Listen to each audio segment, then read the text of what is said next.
नमस्कार आप सबका एक बार फिर से आप सबके YouTube चैनल समग्र आध्यात्मिक चिंतन पर बहुत बहुत स्वागत है। आज दिन 31 दिसंबर 2025 अर्थात कैलेंडर वर्ष 2025 का आज आखिरी दिन है। कल से कैलेंडर वर्ष 2026 का शुभारंभ होगा। ये साल तो जा ही रहा है, तो कहते हैं विगत वर्ष को अलविदा, नए वर्ष का अभिनंदन। जीवन का गुण दोष से ही है गमन आगमन परिवर्तन। ये बहुत पुरानी एक कविता की पंक्तियां हैं मेरी अपनी खुद की। तो जो नया साल आए वो परिवर्तन लाए। परिवर्तन सुखद हो, परिवर्तन हमेशा सुखद होता है तभी अच्छा लगता है। परिवर्तन अगर गिरावट की तरह हो तो वो अच्छा नहीं माना जाता। आज की चर्चा में हम सामाजिक दायरे में आए परिवर्तन को भी टच करेंगे और आप लोगों को आगाह करेंगे कि आने वाले साल में क्या क्या चुनौतियां हैं हमारे सामाजिक जीवन में, हमारे राजनीतिक जीवन में, हमारे आध्यात्मिक जीवन में और हमारे राष्ट्रीय जीवन में। हर क्षेत्र में नया साल में कुछ चुनौतियां हैं, हमेशा रही हैं, लेकिन कहते हैं परिवर्तन बड़ा तेजी से है। एआई का दौर आ गया है।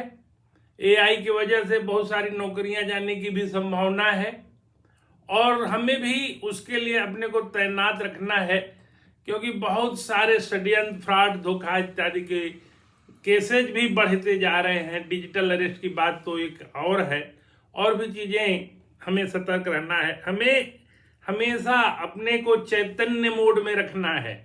हम आंख मूंद करके 21वीं सदी के इस दौर में 25 साल बीत गया, आंख मूंद के नहीं रह सकते। हमें जागृत अवस्था में रहना है।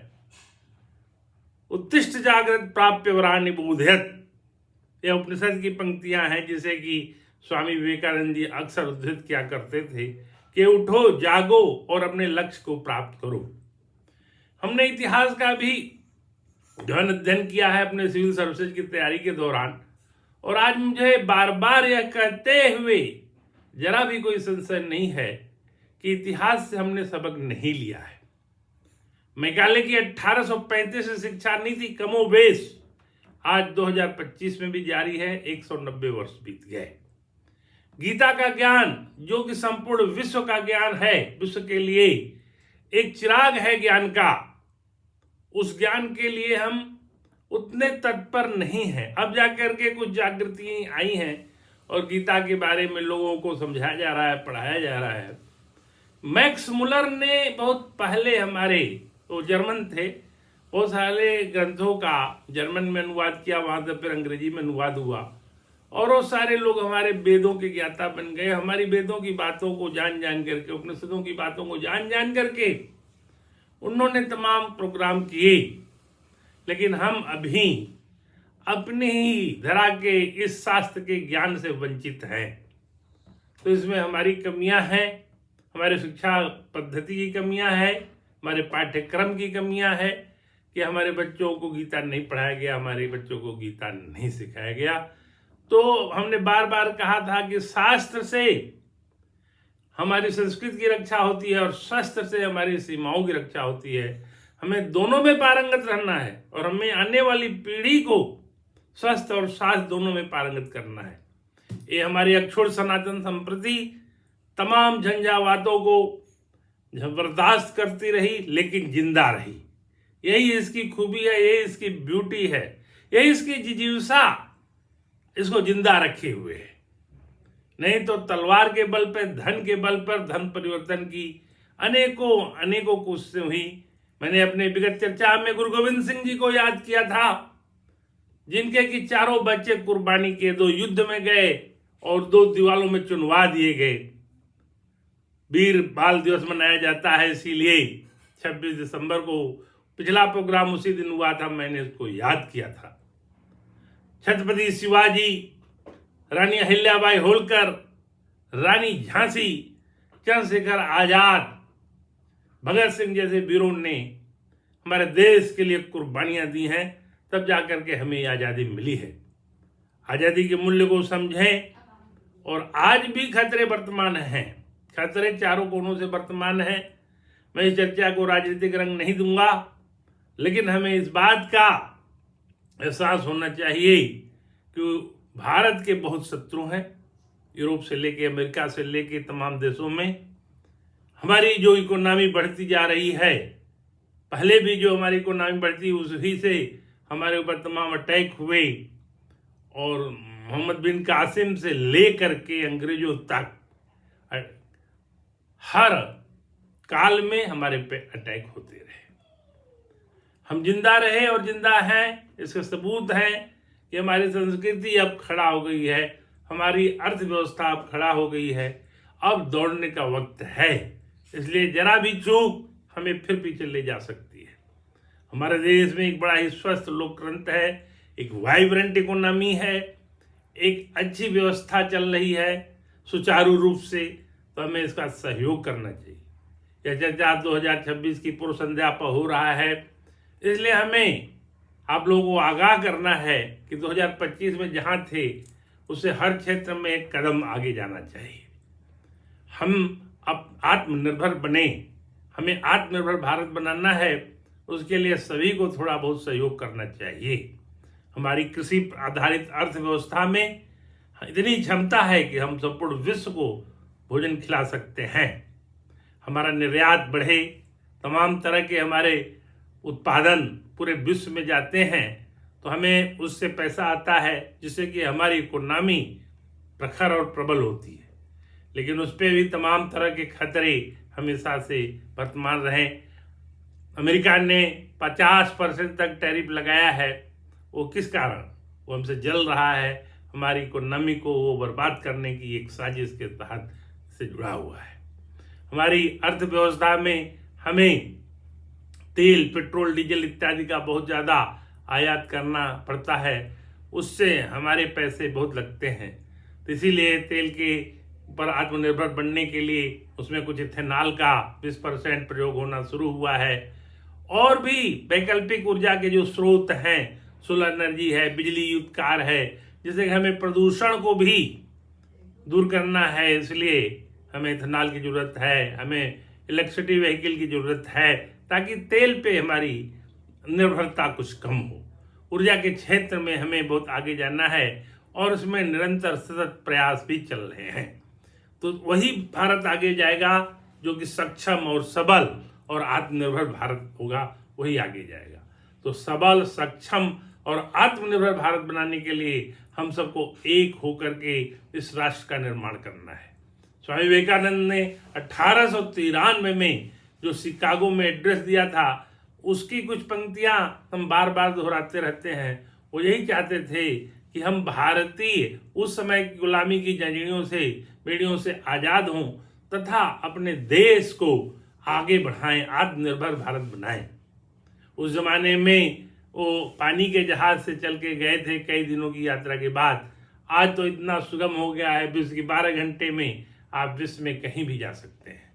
तमाम तरह की टेक्नोलॉजी हमारे देश में अब उपलब्ध है। AI के क्षेत्र में बहुत सारे कार्यक्रम चल रहे हैं। तो क्या इसके लिए हम तैयार हैं? भारत की आबादी विश्व की सबसे युवा आबादी है, यानी एक जो डेमोग्राफिक डिविडेंड है, इसका बहुत बड़ा, पूरे विश्व का सबसे बड़ा जो चंक है वो हमारे पास है, डेमोग्राफिक डिविडेंड का। इसके अलावा एक पढ़ी लिखी जनसंख्या हमारे पास है। इसके अलावा हमारे देश में एक लोकतंत्र काम करता है, जो कि विश्व का सबसे बड़ा लोकतंत्र भी है। तमाम विविधताओं के बावजूद हमारे देश में एकता है, यूनिटी इन डाइवर्सिटी है। तमाम भाषाएं हैं, तमाम वेशभूषाएं हैं, तमाम तरह के कल्चर हैं, लेकिन हम सब मिल करके एक भारत का निर्माण करते हैं। तो आज आज़ादी के इतने साल बाद हम 2047 में जब आज़ादी की 100वीं सालगिरह मना रहे होंगे, तो भारत को हम कहाँ देखते हैं? 20 ट्रिलियन इकोनॉमी, 21 ट्रिलियन इकोनॉमी, विश्व की सबसे तीसरे नंबर की इकोनॉमी, जिसमें कि बहुत सारे लोगों को रोजगार हो, काम हो, लोग मिलजुल करके देश का निर्माण करें, हमारी अर्थव्यवस्था सबल हो, संबल हो, प्रखर हो, और जिसमें सबको खाने पीने की व्यवस्था हो। हम कृषि क्षेत्र में भी आगे जाएं, हम उद्योग के क्षेत्र में आगे जाएं, हम टेक्नोलॉजी के क्षेत्रों में आगे जाएं, हम एआई के क्षेत्रों में भी जाएं। तो ईश्वर से यही प्रार्थना करते हैं कि हमें सारे गुण से संपन्न करें, हमारे भारत में इस तरह की एकता का भाव आए। हम 2026 का जो रिजोल्यूशन लें उसमें क्या लिखेंगे? हम ये लिखें कि हम जिस भी क्षेत्र में कुछ योगदान देना चाह रहे हैं वो योगदान भारत को दें। मैं विशेष करके पढ़े लिखे उन रिटायर्ड समूह को संबोधित करते हुए कहता हूं कि घर पे बैठ के अपने जीवन के अमूल्य क्षणों को नष्ट न करें। अगर आप 2 बच्चे को भी पढ़ा सकते हैं तो शिक्षा दान करिए, बुजुर्गों को पढ़ा सकते हैं तो भी शिक्षा दान करिए, और दान की जो परिभाषा है उसमें अगर आप सक्षम हैं तो धन से भी लोगों को थोड़ा बहुत मदद करिए। ये देश हम सबके संयुक्त प्रयास से आगे जाएगा। ये केवल सरकार का प्रयास नहीं है। जितने एनजीओ हैं और स्वयंसेवी संस्थान हैं वो देश में देखें कि गंदगी कहाँ है, कूड़ा कहाँ फेंका जा रहा है, और भी हमें एनर्जी का जो क्षय हो रहा है, बेकार वाला क्षय, उसको कैसे रोकना है। तमाम तरह की बातें हैं जिसको कि जो जिस क्षेत्र में है वो उस क्षेत्र में मददगार हो सकता है। बहुत सारे संगठन हैं जो कि अर्ध सरकारी संगठन हैं, गैर सरकारी संगठन हैं, जो कि तमाम तरह की सुरक्षा की व्यवस्था में लगे हुए हैं। आज सुरक्षा भी हमारे देश के लिए बहुत खतरा है। आज आम मॉल में जाइए या पार्क में जाइए तो हर जगह आपको सुरक्षा का बहुत ज़्यादा ध्यान देना पड़ता है। तो यानी हमें उसके लिए भी बहुत जागरूक रहना है।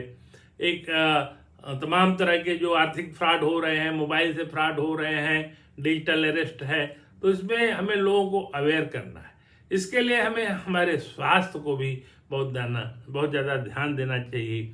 हमें अपना स्वास्थ्य ठीक करने के लिए मॉर्निंग वॉक से लेके इवनिंग वॉक से लेके और भी तमाम प्राणायाम, योगाभ्यास इत्यादि करते रहना चाहिए।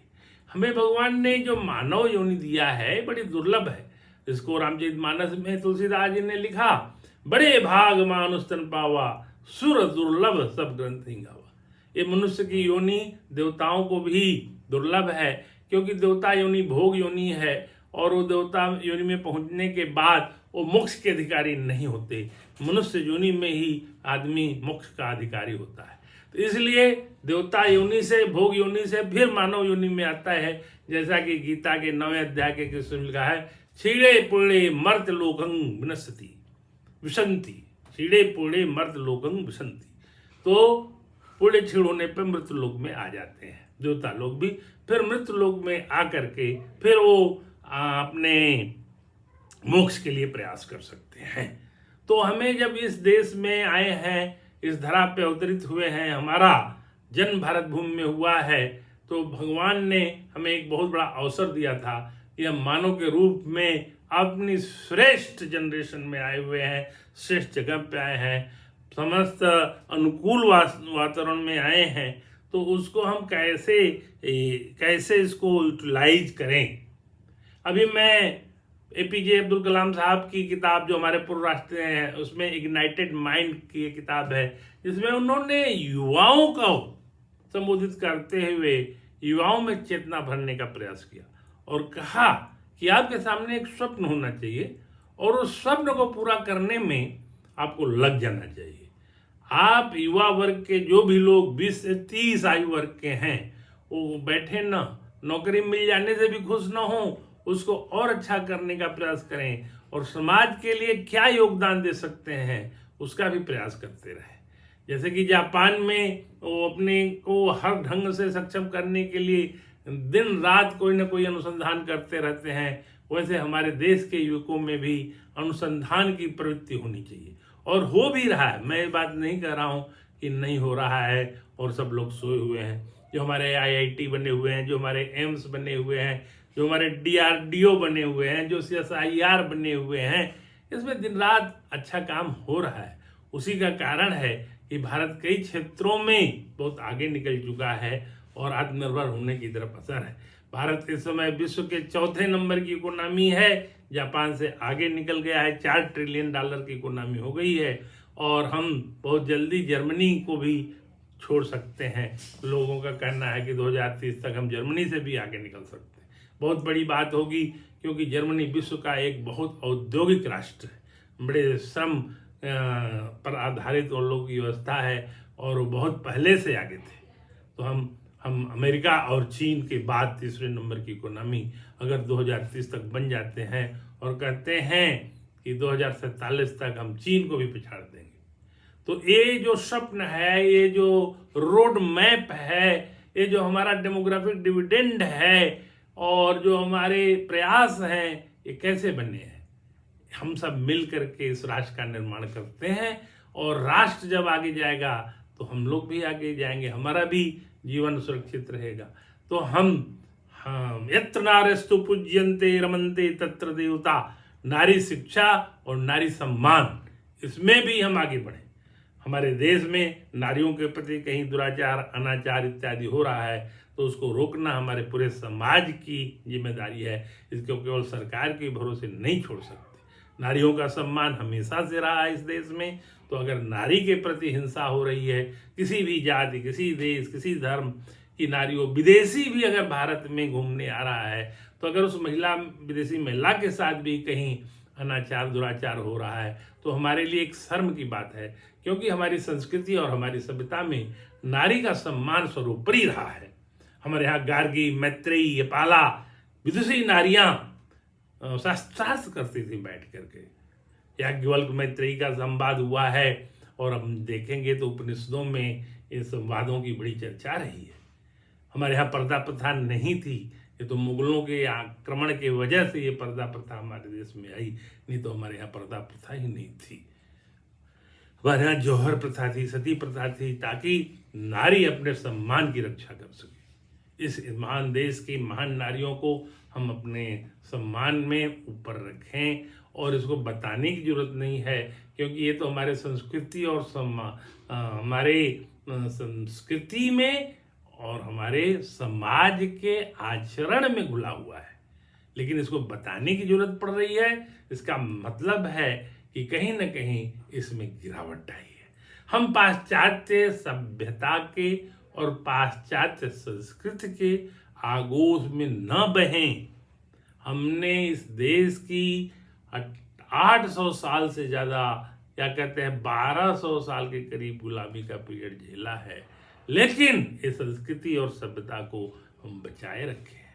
तो आज ऐसी क्या जरूरत आ गई कि हम इनके चकाचौंध में बह करके इनकी तरफ अगर भागेंगे तो वहाँ विनाश है, वहाँ कोई निरंतरता नहीं है। वो क्षणिक आवेग है कि वो आपको लग रहा है कि बहुत धनाढ्य है। वो चरमरा के गिरने वाली पाश्चात्य संस्कृति और चरमरा के गिरने वाली पाश्चात्य अर्थव्यवस्था है, उसका बहुत जल्दी जनाजा निकलने वाला है। इस बात की भविष्यवाणी भी मैं कर रहा हूँ कि 2026 में बड़ा परिवर्तन होगा आर्थिक रूप से, और लोग भारत की तरफ देखेंगे कि भारत पूरे विश्व को खाद्यान्न सप्लाई करे, भारत पूरे विश्व को निर्यात करे। वो स्थिति भी बन सकती है, क्योंकि वो प्लास्टिक करेंसी पे आधारित जो अर्थव्यवस्था है, वो कहते हैं ना चार्वाक दर्शन ने, यावत् जीवेत सुखं जीवेत ऋणं कृत्वा घृतं पिबेत भस्मीभूतस्य देहस्य पुनरागमनः कुतः। जब तक जियो, मौज से जियो, सुख से जियो, ऋण लेकर घी पियो, ये भस्मीभूत देह है, इसका पुनरागमन पुनर्जन्म किसने देखा है? ये पाश्चात्य स्थिति उसी चार्वाक दर्शन की एक प्रतीक मात्र है। और ऋण लेकर के पूरे डेबिट कार्ड की, क्रेडिट कार्ड की सभ्यता है, प्लास्टिक करेंसी की सभ्यता है, उनको रोज जो है खाना पड़ता है, ऋण लेके अपना EMI भरते भरते उनका जीवन बीत जाता है। तो हमारे देश में तो सोना इसीलिए सबसे ज़्यादा है कि हम सोने को बेस्ट इन्वेस्टमेंट मान करके अपने घरों में सोना रखते थे, जो कि हमारे बुरे दिनों में, खराब दिनों में गिरवी रख करके उस पर हमें पैसा मिल जाता था। कोई बीमार हो जाता था, कोई मुकदमे में फंस जाता था, या कोई और परेशानी में आ जाता था, तो एक इन्वेस्टमेंट था। आज गोल्ड की कीमत आसमान छू रही है, अभी चांदी की कीमत आसमान छू रही है। तो इस तरह के भ्रमजाल में न फंस के अपने पैसों को बर्बाद करें। बिल्कुल संतुलन में देखें कि ये खेल क्या चल रहा है। ये खेल बड़े लंबे तरह का खेल चल रहा है। पेट्रोल पे आधिपत्य का खेल चल रहा है, डीजल पे आधिपत्य का खेल चल रहा है, देश के विश्व के एनर्जी रिसोर्सेज पे आधिपत्य का खेल चल रहा है। तो हमें हमारे इकोनॉमी को संबल बनाना है। आइए इस नए वर्ष में हम एक संकल्प लें कि हम अपने देश को प्रखर, प्रबुद्ध, प्रबल और सक्षम राष्ट्र बनाएंगे और सब लोग मिलजुल कर रहेंगे। सर्वे भवन्तु सुखिनः, सर्वे सन्तु निरामया, सर्वे भद्राणि पश्यन्तु, मा कश्चित् दुःखभाग् भवेत्। वसुदेव सुतं देवं कंसचाणूरमर्दनं देवकी परमानंदम कृष्णं वंदे जगद्गुरुम। जहाँ की वसुदेव कुटुंबकम का भाव है और जहाँ के हमारे तमाम धर्म ग्रंथों में भी शुरू से अयं निज परोवेति गणना लघुचेत साम उदार चरिता नाम तू वसुधैव कुटुंबकम। यह मेरा है, यह तेरा है, इस तरह की गणना क्षुद्र मस्तिष्क के लोग करते हैं। उदार चरित्र के लोग, दयालु चरित्र के लोग, भारतीय लोग तो पूरे वसुधैव को, पूरे विश्व को अपना भाई समझते हैं।